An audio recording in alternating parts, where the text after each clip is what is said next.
Hello दोस्तों, good evening. This is Adarsh Maurya and I welcome you all on my YouTube channel English by Adarsh Maurya. तो दोस्तों, आज के study में हम लोग इंग्लिश लिटरेचर के ऐसे महान लेखक के बारे में बात करेंगे जिनके वर्क को, जिनके मूवमेंट को काफ़ी जाना जाता है। वो जिस मूवमेंट से बिलोंग करते हैं काफ़ी फेमस है, रेनेसां मूवमेंट से बिलोंग करते हैं। विलियम शेक्सपियर ऐसे प्ले राइट है जिन्होंने एक्टिंग किया हुआ है अपने ही प्ले में, और इनके बहुत सारे अफेयर्स हैं, इनके सॉनेट में आपको देखने को मिलेंगे। तो उनके ऐसे बहुत सारे वर्क हैं जो आपको पढ़ के बहुत मजा आएगा। इन्होंने 154 सॉनेट लिखा हुआ है, 37 प्ले लिखा हुआ है। इसमें इन्होंने कॉमेडी लिखा हुआ है, हिस्ट्री प्ले लिखा हुआ है, रोमन प्ले लिखा हुआ है। तो इन सारे वर्क के बारे में आज हम डिस्क्राइब करेंगे। और इनकी शादी किससे हुई थी, इनके कितने बच्चे थे, इनकी शादी इन हैथवे से हुई थी, और जो कि इनसे 8 ईयर बड़ी थी, और इनके 3 बच्चे थे जिसमें सुजैन थी, जूडिथ थे और हैमलेट थे। और जिसमें जूडिथ की एज ए 11 ईयर में उनकी डेथ हो जाती है।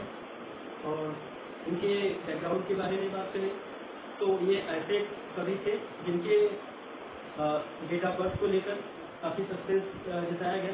कोई एग्जैक्ट डेट तो स्कॉलर के द्वारा मान लिया गया है, लेकिन कोई अभी ये कह नहीं सकते कि यही इनका एक एग्जैक्ट बर्थ डेट है।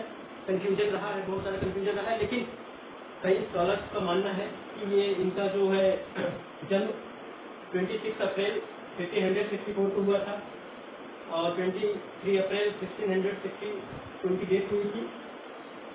और इनके बहुत कुछ 2 ऐसे नैरेटिव पोएम हैं जो कि साउथ ईस्टर्न को डेडिकेट किया गया है, साउथ हैम्पटन को डेडिकेट किया गया है। और इनके फर्स्ट फोलियो में इनके प्ले पब्लिश होता है जो कि 1623 में पब्लिश होती है इनका फर्स्ट फोलियो। और फर्स्ट फोलियो में इनका वर्क 36 प्ले पब्लिश होता है। और बहुत सारे इनके वर्क हैं, बहुत रिनॉन वर्क हैं जिसको हम लोग अपने एग्जामिनेशन में पढ़ते हैं। और ये क्लास टोटली लिटरेचर बेस्ड है, लिटरेचर के स्टूडेंट के लिए है। और आप इस क्लास को एज ए पर्पज भी ले सकते हैं कि पीजीटी, पीजीटी इंग्लिश और बीएसएसबी टीचर्स के सभी एग्जाम में ये विलियम शेक्सपियर ऐसे राइटर हैं जो कि आते ही आते हैं।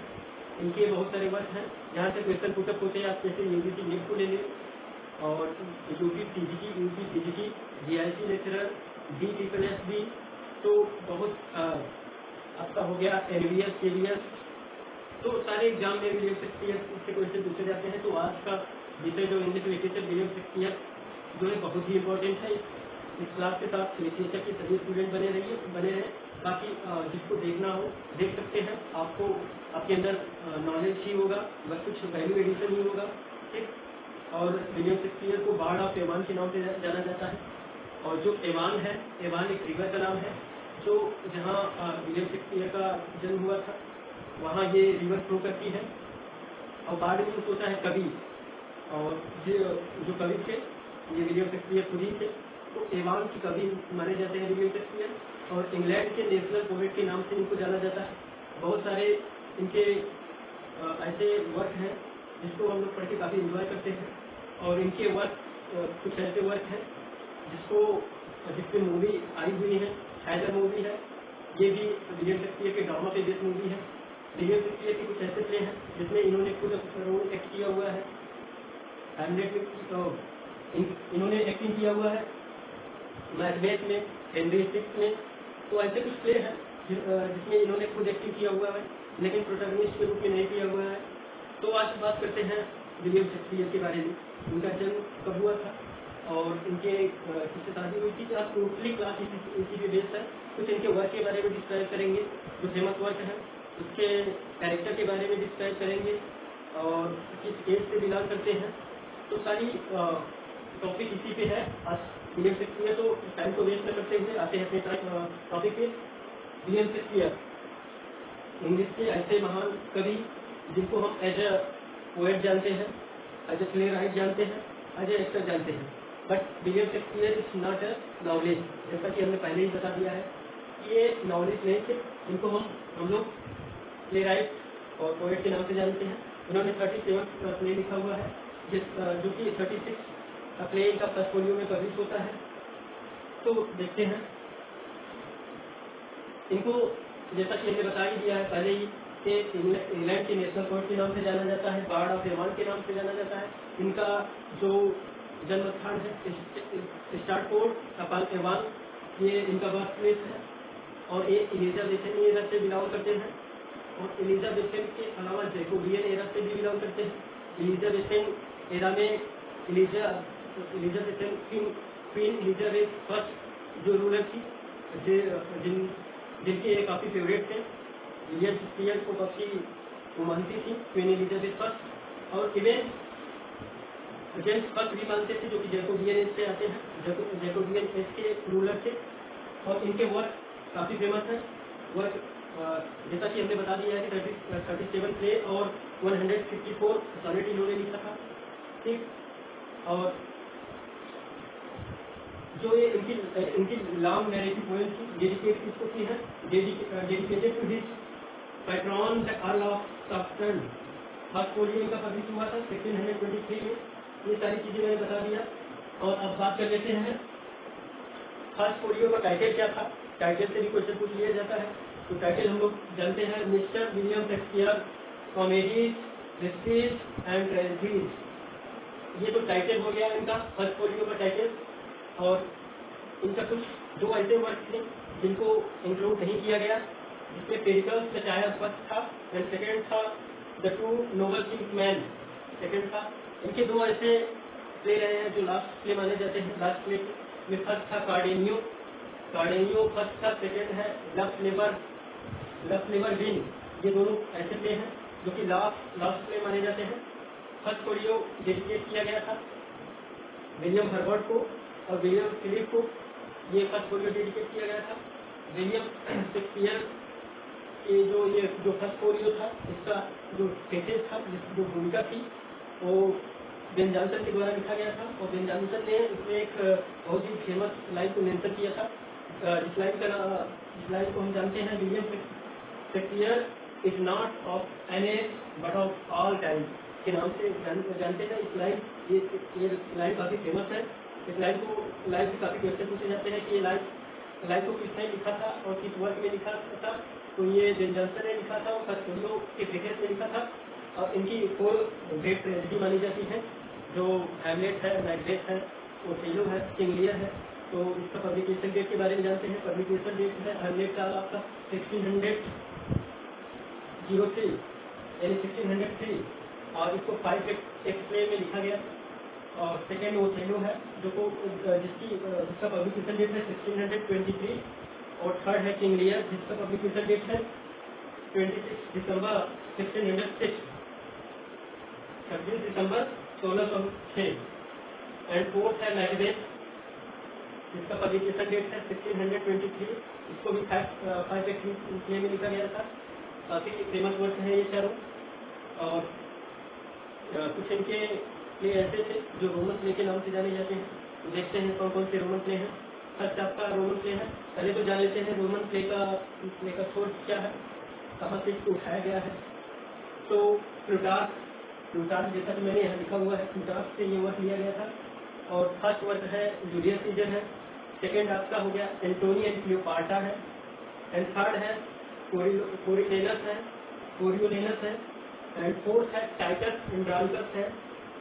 ये चारों वर्क यूनिवर्सिटी बिट्स के काफ़ी फेमस राइटर थे रिचर्ड फिल, जिसके साथ ये लिखा गया था, कोलैबोरेशन में लिखा गया था। इनकी कुछ अर्ली कॉमेडी है जो काफ़ी पॉपुलर है। जैसे कि कभी कभी पूछ लिया जाता है कि ए वर्क कॉमेडी है कि कॉमेडी से बिलोंग करती है, नेचुरल कॉमेडी से या अर्ली कॉमेडी से। तो इसको हम लोग जान लेते हैं। फर्स्ट आपका है अर्ली कॉमेडी में, फर्स्ट इनका प्ले आता है द कॉमेडी ऑफ एरर्स को रखा गया है अर्ली कॉमेडी में। सेकेंड प्ले को फोर्थ प्ले है इसको रखा गया है। तो आपका लव नेवर लॉस्ट हो गया, जिसमें सबसे लॉन्गेस्ट इसी प्ले में आपको देखने को मिलेगा। और सबसे लॉन्गेस्ट वर्ड जो है इसी प्ले में आपको देखने को मिलेगा। जैसा कि हमने बताया लॉन्गेस्ट इसी प्ले में है, ठीक। और थर्ड है आपका द जेंटलमैन ऑफ वेरोना। ये थर्ड, ये तीनों को अर्ली कॉमेडी की कैटेगरी में रखा गया है। और नेचुरल कॉमेडी कौन कौन सी है उसके बारे में बात कर लेते हैं दोस्तों। तो नेचुरल कॉमेडी है, फर्स्ट है much ado about nothing, first है, और second as you like it, and third is twelfth night. Twelfth night का फुल टाइटल है, पूरा नाम है ट्वेल्थ नाइट और हु यू विल, ये पूरा नाम ट्वेल्थ नाइट का। और फोर्थ है द मर्चेंट ऑफ वेनिस, काफी पॉपुलर वर्क है इनका। तो इन चारों वर्क को नेचुरल कॉमेडी में रखा गया है और इसको आप लर्न कर लेंगे। और इनकी ट्रेजेडी कौन सी है, ट्रेगी कॉमेडीज कौन सी है, रोमांस, जिसको रोमांस के नाम से भी जाना जाता है। तो फर्स्ट इनका है द टेम्पेस्ट है, सेकेंड सिमलिन है, एंड थर्ड है किंग ऑफ ब्रिटेन है, एंड फोर्थ है विंटर्स टेल है, fifth lyrical, sixth prince of Tyre है, और the comedy of errors and the Tempest follow Aristotelian unity of time. ये दोनों वर्क जो कॉमेडी ऑफ एरर्स और टेम्पेस्ट जो है किसको फॉलो करता है, एरिस्टोटेलियन यूनिटी को, यूनिटी ऑफ टाइम को फॉलो करता है। उनकी लैंग्वेज सिंगल वर्ड क्या है, तो आप लोग देख सकते हैं बोलरी से स्टार्ट हुआ है और BUL बस से एंड हुआ है, काफी लंबा वर्ड है। तो आप इसको याद कर सकते हैं, इसका शॉर्ट ट्रिक मैं बता दे रहा हूँ। बोलरी याद कर लीजिए, बोलरी और बस, बोलरी बस अगर याद कर लेते हैं तो आप इसको एग्जाम में आइडेंटिफाई कर ले जाएंगे, क्वेश्चन कर ले जाएंगे। और इस वर्ड का मीनिंग क्या है डिस्प्ले में, तो इसका मीनिंग है state of being able to achieve honour, ऐसा व्यक्ति, ऐसा वर्ड जो डिनोट करता है कि जो सम्मान को अचीव कर सके। एक लैंग्वेज प्ले कौन सा है, लैंग्वेज प्ले बता दें आप लोगों को, हैमलेट है। विलियम शेक्सपियर का अगर पूछे लैंग्वेज प्ले कौन है तो आप लोग हैमलेट बताएंगे। शॉर्टेस्ट प्ले पूछ ले तो कॉमेडी ऑफ एरर्स, और फर्स्ट प्ले पूछ ले तो हेनरी सिक्स, जैसा कि आप लोग सभी जानते हैं हेनरी सिक्स पार्ट 2। और फर्स्ट कॉमेडी पूछ ले तो comedy of errors first comedy है। और शॉर्टेस्ट कॉमेडी भी, अगर शॉर्टेस्ट और फर्स्ट कॉमेडी पूछ लिया जाए तो कॉमेडी ऑफ एरर्स को आप लोग टिक आउट करेंगे। अगर लास्ट कॉमेडी पूछ लिया जाए तो द टेम्पेस्ट, उनका प्ले जो है उसको लास्ट कॉमेडी के नाम से जाना जाता है। और फर्स्ट सेंचुरी इनकी टाइटल एंड्रोनिकस है, और इनके जो है सबसे बड़े क्रिटिक माने जाते हैं रॉबर्ट ग्रीन, जिन्होंने इनको क्रिटिसाइज किया। इन्होंने ऐसा क्रिटिसाइज किया कि इनको काफ़ी वेल नोन, काफ़ी फेम मिला, ठीक। और अब रॉबर्ट ग्रीन ने इनको अपस्टार्ट के नाम से कहा था, ठीक। और ये इनका ये क्रिटिसाइज, ये वर्ड अपस्टार्ट को काफ़ी पूछा जाता है कि कौन से ऐसे राइटर हैं जिन्होंने विलियम शेक्सपियर को अपस्टार्ट के नाम से ये नाम दिया हुआ है। तो रॉबर्ट ग्रीन थे जो यूनिवर्सिटी के राइटर थे। तो दोस्तों आज हम जानते हैं कि विलियम शेक्सपियर के ऐसे कौन कौन से प्ले हैं जिसमें इन्होंने खुद एक्टिंग की हुई है। तो कुछ प्ले थे, लगभग 4 और ऐसे प्ले हैं जिसमें इन्होंने खुद एक्टिंग किया हुआ है एज एक्टर। तो कौन से प्ले हैं, ठीक, और किस कैरेक्टर का प्ले में किस कैरेक्टर का इन्होंने रोल किया हुआ है, तो उसके बारे में बात करते हैं। तो फर्स्ट प्ले है इनका मैकबेथ। मैकबेथ में इन्होंने किंग डक्टर का रोल किया हुआ है। और सेकेंड हेनरी सिक्स है पार्ट 2, किंग हेनरी का रोल इसमें किया हुआ है। और एज इन लाइफ में इन्होंने एडम का रोल किया हुआ है। और हैमलेट में इन्होंने होस्ट का रोल प्ले किया हुआ है। तो दोस्तों विलियम शेक्सपियर के जो प्ले थे लिखे जाते थे और स्टेज पे परफॉर्म होते थे, जिसमें कुछ चुनिंदा ऐसे प्ले थे जिसमें इन्होंने खुद एक्टिंग को ट्राई किया हुआ है, but not a protagonist, main character के रूप में नहीं, कोई एक्टर के रूप में इन्होंने एक्टिंग किया हुआ है, जो कि कभी कभी पूछ लिया जाता है एग्जाम में। और इनके कुछ फेमस कैरेक्टर हैं जिसको हम लोग जान लेते हैं, और किस फेमस कैरेक्टर किस वर्क किस प्ले से बिलोंग करते हैं वो भी जान लेते हैं। तो फेमस कैरेक्टर है कार्डेलिया। कार्डेलिया जो है किंग लियर प्ले से बिलोंग करती है, जो काफ़ी फेमस है। पोर्सिया आप लोग जानते ही होंगे, काफ़ी फेमस है, जो कि मर्चेंट ऑफ वेनिस से बिलोंग करती है। और पोर्सिया का स्टेटमेंट जो है मर्चेंट ऑफ वेनिस में लूसी ग्रे पोएम के नाम से जानी जाती है। तो दोस्तों आशा करता हूँ सारी चीज़ें समझ में आती होगी। और लेडी मैकबेथ जो है काफ़ी फेमस कैरेक्टर है मैकबेथ प्ले की, और डेस्टिमोना जो है ओथेलो की कैरेक्टर है, रोजालिंड एज यू लाइक और विलोना जो है ट्वेल्थ नाइट की, ये सब कैरेक्टर हो गए। ठीक, तो दोस्तों आज का पूरा टॉपिक विलियम शेक्सपियर के बैकग्राउंड पे था, उनके वर्क पे था। ठीक, और उनको किसने क्या क्रिटिसाइज किया उसको हम लोगों ने डिस्क्राइब किया। तो दोस्तों आशा करता हूँ कि आज की क्लास से आप लोगों ने कुछ नया सीखा होगा और आपके अंदर कुछ नॉलेज, कुछ वैल्यू एडिशन हुआ होगा, और लिटरेचर से रिलेटेड आप लोग बने रहिए हमारे क्लास के साथ। लिटरेचर से रिलेटेड हमारा वीडियो आता रहेगा, एक सीरीज आएगा। विलियम शेक्सपियर से हमने स्टार्ट कर दिया हुआ है, तो ये विलियम शेक्सपियर का क्लास फर्स्ट था, इसी तरीके से क्लास सेकंड थर्ड फोर्थ ऐसे आता जाएगा। और आप लोग मेरे वीडियो देखने के लिए आप मेरे चैनल इंग्लिश फॉर अदर्स नोडिया पे बने रहिएगा, और इसको आप लोग यूट्यूब पे सर्च करके सब्सक्राइब कर सकते हैं, लाइक कमेंट शेयर कर सकते हैं। तो दोस्तों आज मैंने विलियम शेक्सपियर के कुछ वर्ड्स के बारे में बात किया, सिर्फ उनके बैकग्राउंड के बारे में बात किया और कुछ प्ले के बारे में बात किया। तो इसी तरीके से सेकेंड क्लास कल आएगा आपका, और आप लोग बने रहिए हमारे साथ। और आज का वीडियो आप लोगों को देखने के लिए बहुत बहुत धन्यवाद, बहुत बहुत शुक्रिया, और ऐसे ही बने रहिएगा। धन्यवाद।